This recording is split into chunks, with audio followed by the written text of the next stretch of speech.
And we have the fourth year interior design students here this semester to look at doing an active reuse of the Hotel Pine. We have 19 students who are in their final semester of the program, and they, the overarching idea for the semester has been looking at developing projects that have community need.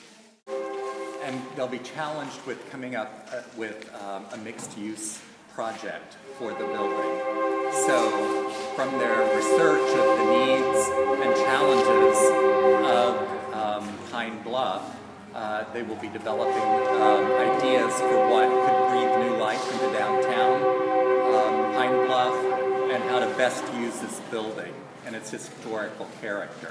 So it's going to be part historical restoration and part adaptive reuse and part inserting new programs into the building, because the more mixture of type projects that you have in a building, the higher likelihood it has of having success. We're going to be donating all of the work that the students do to the real estate broker and to the city of Pine Bluff so that they can use it for any marketing information that they want for interested parties who might be interested in buying the building and doing the work, so that the students' work can be a stimulus for ideas of what to do. I think the students are most interested in the ornament that's in the building and the deterioration of that ornament and how that would be restored, both with historic ideas in mind, with historical accuracy, but with newer technologies available to them.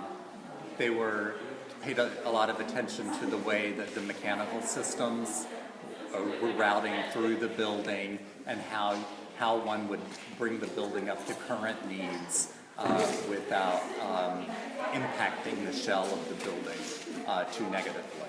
So that's going to be one of their big challenges. The upper floors are very straightforward in their layout, the repetition of the upper floors. So I think that's going to be a pretty easy problem for them to solve, whether they come up with proposals to turn them into apartments or student housing or offices or whatever. Some of the things that they will have to pay attention to is bringing it up to current code requirements to get egress out of the building and the safety issues. But with the U-shaped configuration and where the existing stair towers are now, I don't think that's going to be too hard of a problem. Well, before I came into the building, I stopped at one of the boutiques just 2 doors over and asked what she felt downtown Pine Bluff needed.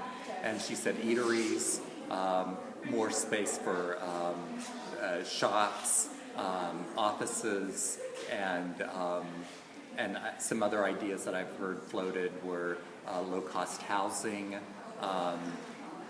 student housing, as I mentioned before. Those are the things that come to mind right away. Obviously, the grandness of the spaces down here on the street level call out for some sort of public use. The existing coffee room would be an amazing bar, nightclub, coffee house. When I was down here last fall and first saw the building, it happened to be on homecoming day for University of Arkansas Pine Bluff.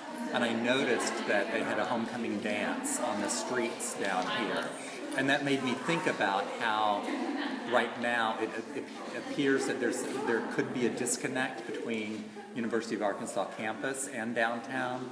And I think most college towns find that if they can get the students living, partying, shopping, eating downtown, it helps breathe new life into the downtown area. So I'll definitely encourage some students to look at how to capitalize on the student population that's here. Yeah, it's a big challenge. Obviously, the finances are always a challenge for a project like this. Probably the most often used term that you will hear in design and construction today is sustainability. how do we build for a planet that's under challenge with resources, et cetera, and actually preserving old buildings, adaptive reuse of old buildings is one of the most sustainable things that you can do, rather than ripping down all of this stuff, pushing all of this stuff into a landfill. By breathing new life into the buildings, it's actually a more sensitive thing for the planet, for culture, and maintaining our history of our downtowns. If you look at very popular cities and downtowns, it's cities that tend to have a historical fabric, ones that celebrate and have something unique that people want to come to. So maintaining the historical content of the city is very important. We're very interested in talking to more people from Pine Bluff to find out what the different groups feel are the biggest challenges and greatest needs of Pine Bluff, and then have the students address those issues.